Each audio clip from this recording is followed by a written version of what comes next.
राधे महाराज जी। महाराज जी, जब सब कुछ भगवान के अधीन है, समय, परिस्थिति, जन्म, मृत्यु, सुख दुख, तो मनुष्य की स्वतंत्रता कहाँ? कर्म में आप अच्छे कर्म करके, दूसरों को सुख पहुंचा करके, तपस्या भजन करके भगवान को प्राप्त हो सकते हो। आप बुरे कर्म करके, गंदे कर्म करके जेल जा सकते हो, नरक जा सकते हो, दुख संकट में पड़ सकते हो। दोनों डिपार्टमेंट आपको छूट दिए।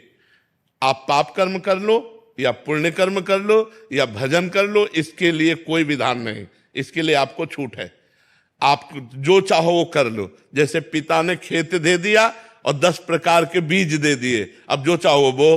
अब बबूल बोओगे तो आम थोड़ी खाने को मिलेगा। तो ऐसे ही कर्म भूमि में आपको भगवान ने जन्म दे दिया। अब आप नया कर्म करने के लिए स्वतंत्र हैं। अब आप पाप कर्म करते हैं या पुण्य कर्म करते हैं, अच्छा कर्म करते हैं या बुरा कर्म करते हैं, परिणाम वैसे ही मिलेगा जैसा आप कर्म करते हैं। तो ये छूट मिली है। मनुष्य जन्म की स्वतंत्रता है, जो चाहो वो कर सकते हो, लेकिन परिणाम पूर्व का भोगना पड़ेगा। अभी इस राशि को समझिए, जैसे हमारा जीवन पूर्व के परिणाम से युक्त है। आज हम अच्छा कर्म कर रहे हैं, लेकिन मुझे अगर परिणाम में दुख भोगना है तो मैं दुख भोगूंगा अच्छा कर्म करते हुए भी। और अगर वो परिणाम में उसे सुख भोगना है तो पाप कर्म करते हुए भी सुख भोगेगा, क्योंकि परिणाम पीछे के कर्मों से है। अभी जो कर्म कर रहे हैं इनका परिणाम आगे आएगा। तो ये देखा जाता है कि धर्मात्मा पुरुष, अच्छा आचरण करने वाला दुखी है, पाप कर्म करने वाला सुखी है। तो वर्तमान के कर्मों के प्रभाव से नहीं, पूर्व कर्मों के प्रभाव से। वर्तमान कर्म आगे चल करके उसका परिणाम आएगा, वो आज नहीं आएगा। जैसे आज हमने बोया तो आज ही फसल थोड़ी काट लेंगे, कम से कम 5 महीना 6 महीना किसान को लगता है फसल काटने में। ऐसे हमारी बड़ी सरकार है, अनंत ब्रह्मांडों का शासन हो रहा है, अनंत ब्रह्मांडों का निर्णय हो रहा है। तो आज जो हम कर्म कर रहे हैं ये आगे चल करके हमें लाभ देगा, परम सुख देगा, इसमें कोई संशय नहीं है। लेकिन इस बात में देख करके हम लोग कभी कभी भ्रमित हो जाते हैं। क्या धर्मात्मा धर्म से चल रहा है, बहुत अच्छा आचरण है, लेकिन वो दुखी है। और एक शराब पी रहा, व्यभिचार कर रहा, गुंडागर्दी कर रहा, बड़े मौज में है। एक बेईमानी कर रहा है, कार में चल रहा है। एक ईमानदारी कर रहा है, साइकिल से चल रहा है। तो ये जो क्रम देखने को मिलता है, ये कभी कभी हम लोगों को संशय में डाल देता है। लेकिन संशय नहीं, ये पूर्व का कर्म है। वर्तमान का कर्म जब साइकिल में चलने वाले का आएगा तो हवाई जहाज में उड़ेगा, क्योंकि पाप कर्म का परिणाम नाश है और पुण्य कर्म का परिणाम प्रकाश है। तो वर्तमान में पुण्य करते हुए हम दुख भोग रहे हैं, ये हमारे पूर्व जन्म का कर्म। जैसे मानो हम बचपन से बाबा जी हैं, हमारी दोनों किडनी फेल है, रोज डायलिसिस होता है। अभी हमारे पाप कर्म का है, किसी जन्म का पाप उदय हुआ, अब हमें ये इस कर्म का, जो इस जन्म में कर्म किया, ये उसका थोड़ी फल है। नहीं कहते ना कि देखो खूब धर्म कर्म करता सड़ रहा है, तो उसका पूर्व का जो पाप का, जैसे भीष्म पितामह जी बाल ब्रह्मचारी, बड़े भजनानंदी, सत्य प्रतिज्ञ जो बोला वो किया, और उनको 6 महीना बाणों की सैया पे। तो पूर्व के कर्मों का परिणाम आज हम भोग रहे हैं, और आज के कर्मों का परिणाम हमें आगे मिलेगा। रितेश जी दतिया से। श्री हरिवंश। श्री हरिवंश। महाराज जी, भगवत प्राप्ति में सबसे बड़ी बाधा क्या है जिससे उपासक को बचना चाहिए? 3 बाधाएं, कंचन, कामिनी और कीर्ति। ये 3 बाधाएं जिसे शास्त्रीय भाषा में लोकैषणा, वित्तैषणा और पुत्तैषणा कहा गया है। जब हम भजन करते हैं तो हमारे अंदर सबसे पहले आकांक्षा जागृत होती भोग की, वो पहले से ही होती है। लेकिन जब भजन करते हैं तो ज्यादा, क्योंकि जब काम देखता है ना कि अब ये हमें परास्त करके राम की तरफ बढ़ना चाहता है, तो पूरी ताकत लगा देता है। तो साधक जो सुविधा भोग की चाहता है वो माया सुविधा देने लगती है। जो भी भोग, जैसी भी भावना करेगा उसको बिल्कुल पर्सनल सुविधा मिल जाएगी, पर वो भगवत प्राप्ति से भ्रष्ट हो जाएगा। जो चतुर सुजान साधक, नहीं मुझे भोग नहीं भोगना, मुझे भगवान की प्राप्ति करनी है। हर इंद्री का भोग होता है, रसेंद्री का अच्छा अच्छा खाना, नेत्रेंद्री का मनमानी देखना, जैसे गंदी बातें देखना भी तो मोबाइल आदि से, कानों से गंदी बातें सुनना। तो भगवान की प्राप्ति के लिए सबसे पहला कामिनी, कामिनी का तात्पर्य स्त्री से ही केवल नहीं होता, जो हमारी बुद्धि कामना से युक्त हो गई वो कामिनी हो गई। अब वो जो जो कामनाएं करेगी भोग की वो प्राप्त होती जाएंगी, लेकिन भगवान नहीं मिलेंगे। दूसरा है कंचन। जब हम भगवान के मार्ग में काम पर विजय प्राप्त करके चलते हैं आगे, तो ये दूसरा परीक्षा के लिए आ जाता है। रुपया, कितना अधिक रुपया हम इकट्ठा कर सके, हमारा कितना वैभव अधिक बढ़ जाए, ये आकांक्षा जागृत होती है। जहां इस आकांक्षा में साधक फंसा तो भगवान की प्राप्ति से गया। अगर इससे भी विजय प्राप्त कर ले गया तो मेरा नाम विश्व में हो जाए, मेरी कीर्ति हो जाए, मेरा सब कोई नमस्कार करते हुए यशगान करे, यहां मिटिया मिट हो गया।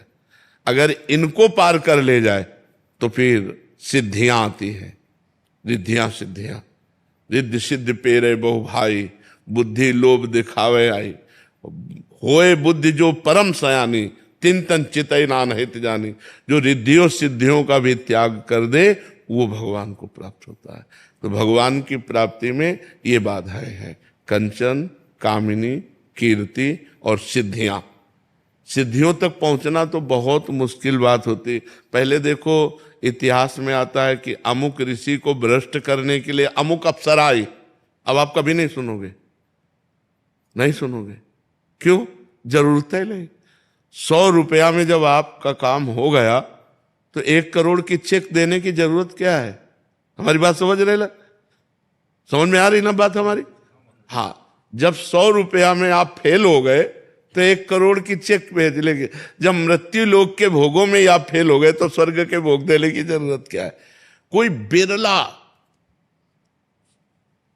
भगवान की इस माया के आकर्षण।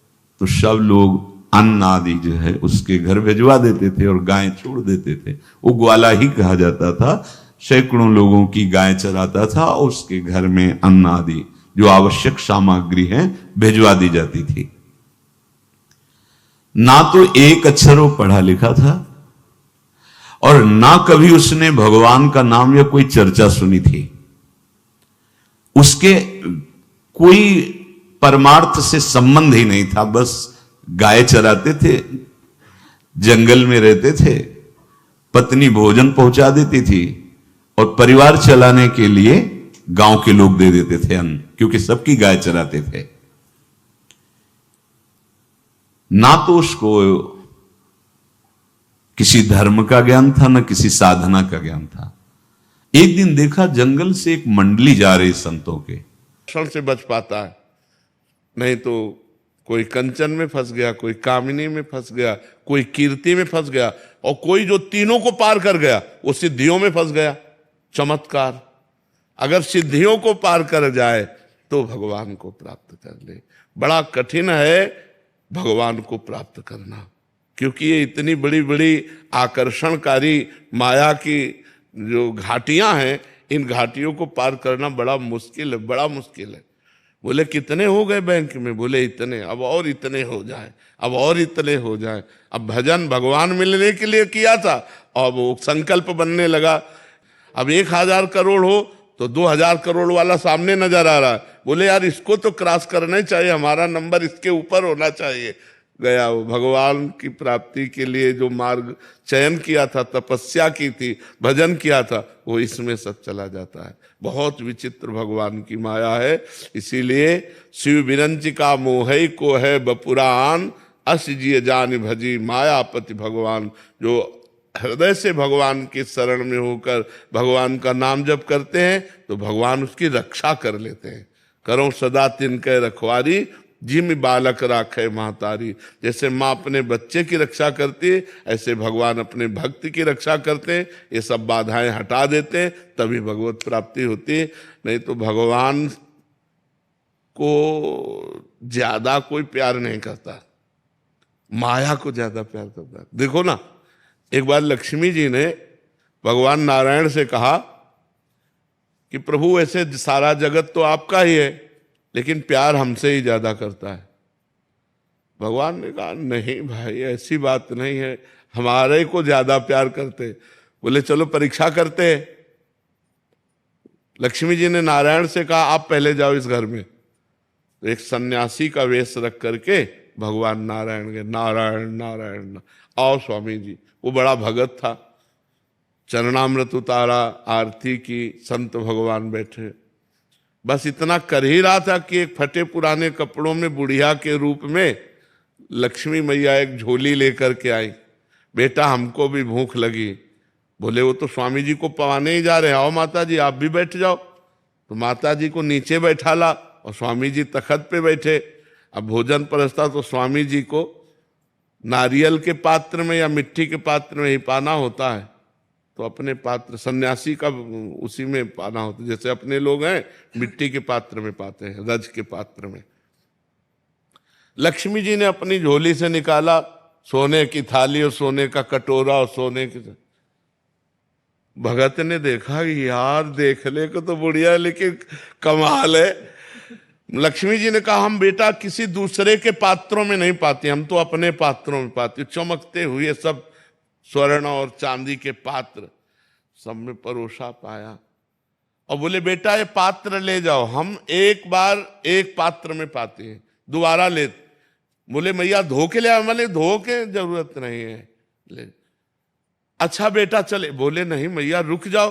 बोले जहां सन्यासी होते वहां हम नहीं रुकते। बोले ए स्वामी जी उठाओ अपना दंड का बंडा।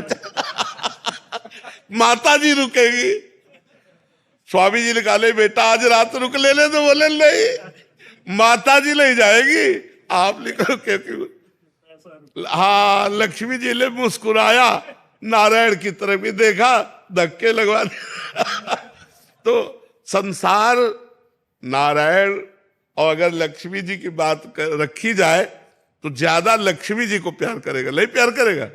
हाँ ज्यादा माया को प्यार करेगा, मायापति भगवान को। अच्छा इतने लोगों में अपने लोग ईमानदारी से देखो, हम भगवान को कहाँ प्यार करते हैं? अगर हम आरती भी करते हैं, पूजा भी करते हैं तो अपने कल्याण के लिए करते हैं।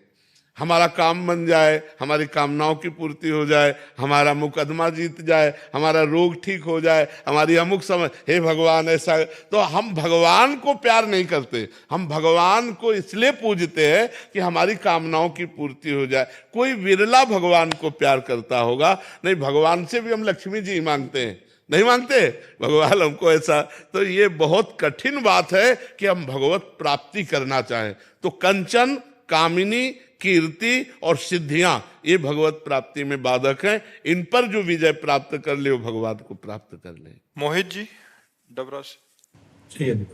श्री हरिवंश महाराज जी। गुरुदेव मैं और मेरे पिताजी रोज एक साथ एकांतिक देखते हैं। मेरे पिताजी का प्रश्न रहता है कि महाराज जी बचपन से बाबा जी रहे हैं, इन्हें घर गृहस्थी का इतना ज्ञान कैसे है? आपसे ज्ञान है। जो भजन करता है बहुत बुद्धिमान होता है। संसार के भोगों को छोड़ करके जो भजन में लगता है बहुत बुद्धिमान होता है। आप एक शब्द बोलोगे हम तुरंत पकड़ लेंगे उसे, और उस शब्द को हम ऐसे नहीं उसमें घुस के उसका पूरा रहस्य जानेंगे। साधु महात्माओं की बुद्धि ऐसे मत समझो कि जो छोटी बुद्धि होती है। आप जरा सा बोले हम तुम्हारी पूरी हिस्ट्री समझ गए कि तुम क्या हो। जरा सी बात की तो समझ में आ गया तुम्हारा अध्यात्म कितना है, तुम्हारा परमार्थ कितना, तुम भ्रष्ट कितने हो, तुम कैसे चलते हो। तो जो गृहस्थी लोग तो मिल रहे हैं, हमसे मिल तो गृहस्थी लोग रहे ना। तो जब तुम अपनी बातें कर रहे हो तो गृहस्थी की तो कर रहे हो, तो सब जानकारी हमको क्यों नहीं हो जाएगी। एक 12 वर्ष का बच्चा कह रहा है मैं हस्तमैथुन का शिकार हूं और मैं बहुत डिप्रेशन में हूं। अब हमारे समझ में आ गया ना कि 12 वर्ष का बच्चा भी हस्तमैथुन करके और अपने को डिस्टर्ब कर सकता है। एक 17 वर्ष की बच्ची कहती है मैं अपनी दादी को नशा करा करके रोज नए पुरुषों से भोग करती हूँ, शराब पीती हूँ, सिगरेट पीती हूँ। इसे पता चल गया कि नई बच्चियां व्यसन में जा रही और व्यभिचार में जा रही। तो हर बात का पता आपसे चल रहा है हमें। अब हमको हर बैच में तो आप ही से बात करनी है ना। हमारी पत्नी जो है हमारे साथ धोखा दे रही है, हमारा पति हमारे साथ धोखा करके पराई स्त्री से, तो हम पकड़ रहे हैं ना सब पूरी बातें। तो अब यही बातें जब हम आपको बोले इनको कैसे पता चला? क्योंकि आपसे पता चला। बहुत आकर्षित हो जाते हैं, अरे महाराज जी कैसे बता सकते हैं एकदम से सब कुछ जानकारी, सब कैसे। तो वही लगता है कि बड़ी प्रसन्नता होती है कि महाराज जी। नहीं, सबसे पहली बात होती है कि हम लोगों का एक तरीका होता है। जैसे आप बात कर रहे हो ना, तो तो हम आपकी पूरी पूरी जीवनी को देख रहे हैं। तो आपकी जीवनी देख करके मुझे पता चलता है ऐसे से ऐसा चल रहा है, ऐसे से ऐसा चल रहा है हमारे समाज में। पूरे ट्रक के बोरों को छेदा नहीं जाता। वो श्री राम जय जय राम, श्री राम जय राम, ऐसे कीर्तन संत जन पहले मंडली बना के चलते थे, तो नाम कीर्तन पद कीर्तन ऐसे। उसको बड़ा आनंद आया, उसको लगा कि इतने झूम झूम कर संत जन गा रहे हैं, किसी से बात नहीं की, पकड़ लिया। अब पूरा तो नहीं, बस उतना राम राम राम राम ऐसे करने लगा। देखो कई बार कहा है, यदि आप बिना गुरु मंत्र के भी नाम जप करेंगे, एक में परखी लगाए गए पूरे का दाम दे दिया जाता है, ले दे दिया जाता है। ऐसे ही हमारे सामने जितने लोग हो, इतने लोगों से हम अनुमान लगाते हैं कि व्यसन का शिकार हो रहा है, कोई वीडियो देख करके गंदी फिल्मों का वो हस्तमैथुन का शिकार हो रहा है, कोई गंदे आचरणों का शिकार हो रहा है, कोई माता पिता को हिंसात्मक वृत्ति से देख करके नाना प्रकार के कष्ट दे रहे हैं। भक्ति को चाहने वाले कितने हैं, शुद्ध भाव को चाहने वाले बहुत कम लोग हैं, असत आचरण करने वाले बहुत लोग हैं। हमारा तात्पर्य उससे किसी को नीचा दिखाना नहीं, ऊपर उठाना है कि आप जो गलत मार्ग में चल रहे हो ऊपर उठिए। तो ऐसे जो हमको संसार का ज्ञान है, हम बताएं गंगा किनारे से जब आए थे हम, तो हमको बिल्कुल कुछ संसार का ज्ञान नहीं था। आप लोगों से संसार का ज्ञान हुआ। जो हमारा 20-25 वर्ष गंगा किनारे कटा, वो एकदम एकांत, ना हमें पता था बॉयफ्रेंड, ना गर्लफ्रेंड, ना संसार, ना मोबाइल का भी रखा, और ना आज भी मोबाइल रखते। हमें संसार का पता आपसे चलता है कि क्या हो रहा है। महाराज जी आज वहां ऐसे से ऐसे घटना घटी, अब हम पूरी घटना को दृश्य रूप में लाते हैं। ऐसा हो रहा तो हमारा समाज इस कोटि से जा रहा है। उसी बात को हम आपको समझाते हैं कि देखो आज हमारा समाज इस तरफ जा रहा है, हमारे समाज को ठीक होना चाहिए। अच्छा आप बताओ, कोई भी पुरुष क्या अपनी पत्नी को ऐसा देख करके बर्दाश्त करेगा कि वो किसी पर पुरुष से, आप विचार करो, कोई बर्दाश्त करेगा? अच्छा कोई भी स्त्री ये कैसे बर्दाश्त कर सकती है कि तुम उसके पति होकर किसी और के साथ? क्या ये नहीं हो रहा है? अधिक मात्रा में बढ़ता चला जा रहा है, और ये इतना गंदा माहौल बनता चला जा रहा है कि पत्नी को अपने बॉयफ्रेंड से मिलने के लिए जो बाधाएं हैं, कोई साफ कर दो। अपने गर्लफ्रेंड से मिलने के लिए अपनी पत्नी बाधा बढ़ रही, उसको ये क्या हो रहा है? समाचार सुन करके देखो कि क्या हो रहा है देश में। पूरे भारत के अगर समाचार को सुनो, ऐसा क्यों हो रहा है? छोटी छोटी बच्चियों के साथ बलात्कार करके आग लगा रहे हो, मार रहे हो, जला रहे हो। ये राक्षसी भाव क्यों आ रहा है? क्योंकि अध्यात्म नहीं है जीवन में, धर्म नहीं जीवन में, तो ये बढ़ता ही चला जाएगा। अगर आप इसे नहीं रोकोगे तो बढ़ता ही चला जाएगा। इसे रोकना होगा। माता पिता अपने बच्चों को समझाएं, टीचर अपने बच्चों को आध्यात्मिक शिक्षा दें, जिससे उनके अंदर ये गलत जो धारणाएं बन रही। अब जितना एक गृहस्थ आदमी 50 वर्ष का पहले जानता था, उतना 15 वर्ष का बच्चा आपको बता देगा पूरा सब जानकारी, क्योंकि वो मोबाइल है ना, सब सर्च करके सब पता है बच्चों को कहाँ क्या होता है, कैसे क्या होता है। उन्हें 10-12 वर्ष के बच्चे ही बच्चे होते थे।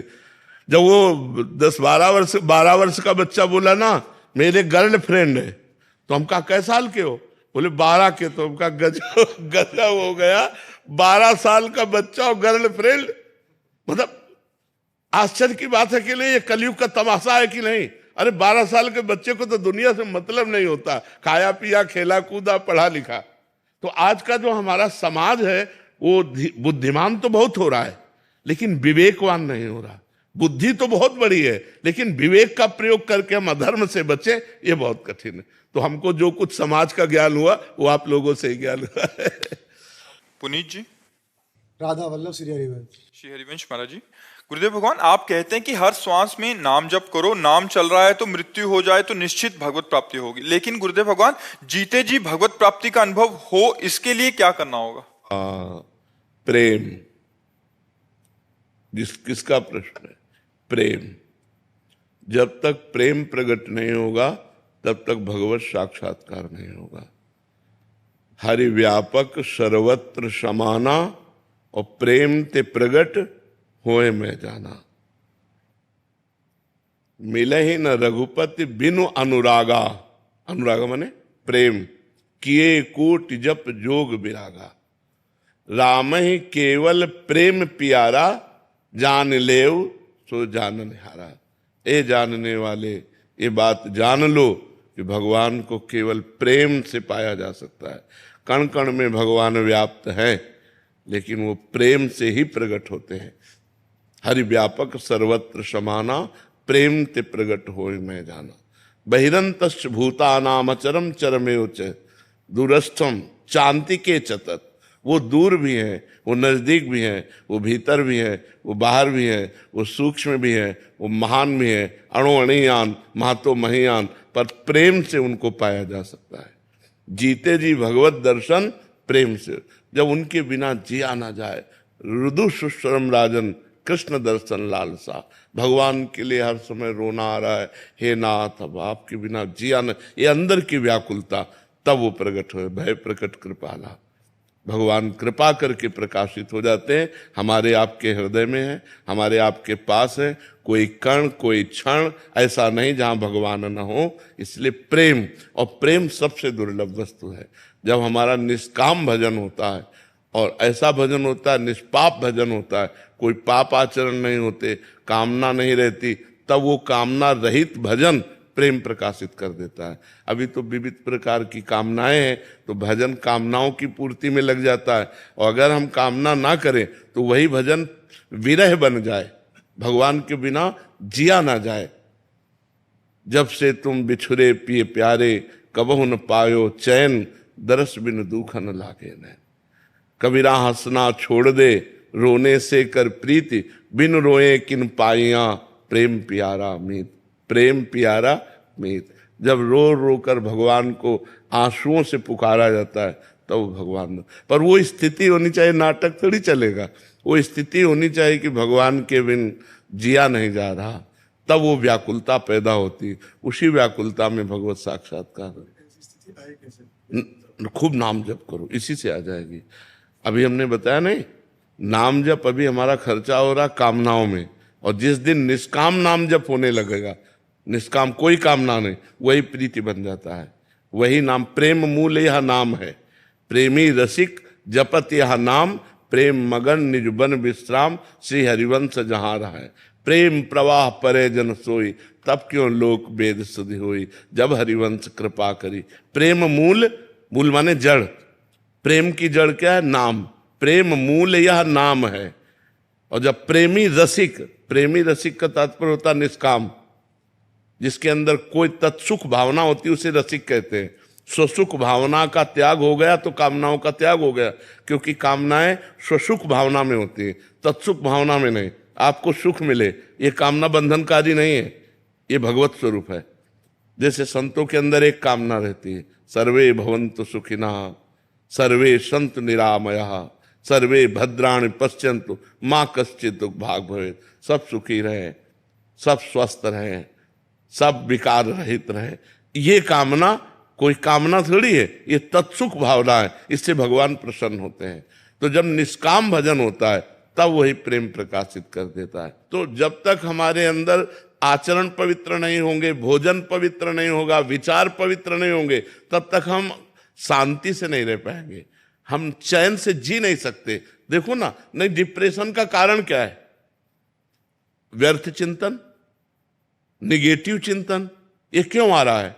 क्योंकि आपकी बुद्धि खराब हो गई है, बुद्धि काट नहीं पा रही चिंतन को, वही डूबती चली जा रही, वही डिप्रेशन में पहुंच। अधिक डिप्रेशन हो गया तो मरने का भय या मर जाना, दो बातें आती है। हर समय वो मरने के भय से डरता रहता है, या मर जाऊं ऐसा लगता है। तो ये सब बातें बचाने के लिए ही हम बोल रहे हैं कि आप सावधान रहिए, आप गंदे आचरणों को त्यागिए। हमारा समाज बिगड़ रहा है, टोटल समाज बिगड़ रहा है। छोटे छोटे बच्चे बच्चियां अपने आदतों से गलत मार्ग में जा रहे हैं, इसको कौन रोकेगा? माँ बाप से कहते तो कहते आप चुप रहिए, हम समझदार हो चुके हैं, अपना देख लेंगे। शास्त्र पढ़ना नहीं, समाज को सुधारेगा कौन? समाज किससे सुधरेगा? तो हमारे समाज में आप खुद इतने लोग बैठे हो, देखो आज हमारे समाज की दशा क्या हो रही। लड़के बच्चे आज वर्तमान को देख रहे हैं, वर्तमान में भोग मिल रहा है, वर्तमान में सुख मिल रहा है, लेकिन उसका भविष्य देखो, तुम्हारा भविष्य क्या होगा? तो भविष्य की तरफ देखने के लिए अध्यात्म होता है, और अध्यात्म है नहीं दिमागों में। तो इसलिए बहुत सावधानी का हमारा जीवन होना चाहिए। अभी एक लड़का एक लड़की से बोला हम तुम्हारे साथ ब्याह करो, उसकी गर्लफ्रेंड थी। उसने ना कर दिया, गोली मार दिया और अपने को सुसाइड कर दिया। गए ना 2 बच्चे, बुद्धि की हीनता में 2 जाने गई। अब क्या मर जाना किसी समस्या का समाधान है क्या? अब ये बुद्धि कैसे सुधरेगी? विद्या विनय सिखाती है, अपनी माता पिता की झुक करके आज्ञा का पालन करना। मात पिता प्रभु गुरु के बानी, बिनहि विचार करी शुभ जानी। माता पिता कभी अपने बच्चों का अशुभ नहीं, वो कोई राक्षस हो बात अलग है, नहीं तो कोई अशुभ नहीं करता, अपने बच्चों को बढ़ाना ही चाहता है, सुखपूर्वक उनका जीवन कटे ऐसा ही शिक्षा देता है। तो माता पिता गुरु संत इनकी वाणी को सुन करके अपने जीवन में उतारे तो हमारा अध्यात्म भाव पुष्ट हो, तो हमारी ये दुर्गति रुके। भगवत प्रेम तो बहुत ऊंची बात है, पहले मनुष्यता आ जाए। एक लड़की यहां बैठ के कह रही थी कि हम अपनी दादी को नशे की गोलियां खवाती हूं और शराब पीती हूं और नए पुरुष से रोज भोग करती हूं, क्या मेरा कल्याण हो जाएगा? कै साल की हो? तो बताए 17 साल की। अब बोलो, जो अभी पढ़ने की अवस्था है, अभी जीवन को उन्नति में, वहां तुम इस आचरणों में उतर गए, अब क्या तुम्हारा जीवन बचेगा? जो सत्संग सुन रहे हैं, जो शास्त्र को जान रहे हैं, उनकी बुद्धि तो चैन लेने नहीं दे रही, लेकिन जो धर्म विरुद्ध है उनकी बुद्धि क्या करेगी? अगर हमारी बुद्धि शुद्ध नहीं रहेगी तो हमसे ऐसे आचरण कराती रहेगी जिससे हमारा भी जीवन नष्ट होगा और दूसरे का भी जीवन नष्ट होगा। तो हमें भगवान का आश्रय लेकर शास्त्रों के अनुसार जीना चाहिए, जिससे हमारी बुद्धि पवित्र हो, हम खुद चैन से जी सके और दूसरों को भी चैन से जीने का अवसर दें। अब पति है, विश्वास करता है कि तुम हमारी अर्धांगिनी हो, तुम जहर दे रहे हो, तुम बॉयफ्रेंड के साथ मिलकर उसके साथ धोखा कर रहे हो। पत्नी अर्धांगिनी है, उसने पूरा जीवन दे दिया, तुम पुरुष होकर के दूसरी स्त्री का संयोग कर रहे हो और अपनी पत्नी के साथ छल कर रहे हो। तो ये सब समाज में क्या नहीं हो रहा? आप देख रहे हो कितनी जोर से बढ़ रहा है, इसको कौन रोकेगा? संत वाणी, शास्त्र वाणी, गुरु वाणी, यही रोकेंगे। अगर इनकी बात नहीं मानोगे तो फिर किन की बात मानोगे? वो जो कह रहे हैं उसके अनुसार चल कर देखो, तुम्हारा मंगल हो जाएगा। मोनिका जैन जी राजस्थान से। राधे राधे महाराज जी। महाराज जी, हम स्त्रियां बहुत से रिश्तों की भूमिका निभाती हैं, जैसे बेटी, पत्नी, माँ, बहन, लेकिन इन सबसे अलग अपना अस्तित्व क्या है और उसे कैसे याद रखें? भगवान का भजन करते हुए यदि हम भगवान के अंश हैं ये ध्यान रखेंगे तो हम सब ठीक कर लेंगे। हम ना स्त्री है ना पुरुष है। ममई वांशो जीवलोके जीव भूता सनातना। भगवान कह रहे हैं, अय जीव तू मेरा सनातन अंश है, मैं भगवान का अंश हूं। स्त्री शरीर रूपी पोशाक मिली है, अब इस पोशाक की रक्षा के लिए हमें अपने धर्म का पालन करना है। पति को भगवान मानना है, पुत्र के प्रति भगवत भाव रखना है, सास ससुर की सेवा करनी, अतिथि की सेवा करनी, पर सब में भगवत भाव रखते हुए, क्योंकि मैं भगवान का हूं। मेरा पहला रिश्ता भगवान से है, ना कि पति से या पुत्र से। वो तो इस जन्म के हैं, अनेक जन्मों से भी मैं जिसका अंश हूं वो मेरे पहले रिश्तेदार, पहले संबंधी, पहले पिता, पहली माता, पहले गुरु भगवान हैं। उनका आश्रय लेकर यदि हम अपने पति को भगवान माने, अपने पुत्र में भगवान को देखें, अपने परिवार में भगवान को देखें, तो हम सब कुछ सह सकते हैं। प्रतिकूलता को भी, पति प्रतिकूल आचरण करे तो भी हम सह सकते हैं, क्योंकि मुझे अपना भगवान मानते। तो एक बहुत अच्छी सदगृहस्थी आप चला सकती हैं और इसी जन्म में भगवत प्राप्ति कर सकती है, क्योंकि भगवान से अपना संबंध और भगवान का स्मरण और परिवार की सेवा बस बढ़िया बात बन गई। गुरुदेव, ये सुदुराचारी कैसे अनन्य भाग हो सकता? हाँ, इसलिए हो सकता है। भगवान ने कहा, अपिचेत सुदुराचारो भजते माम अनन्य भाग साधुरेव समंतव्या सम्यक व्यवसिता। ऐसा जैसे आज तक हमने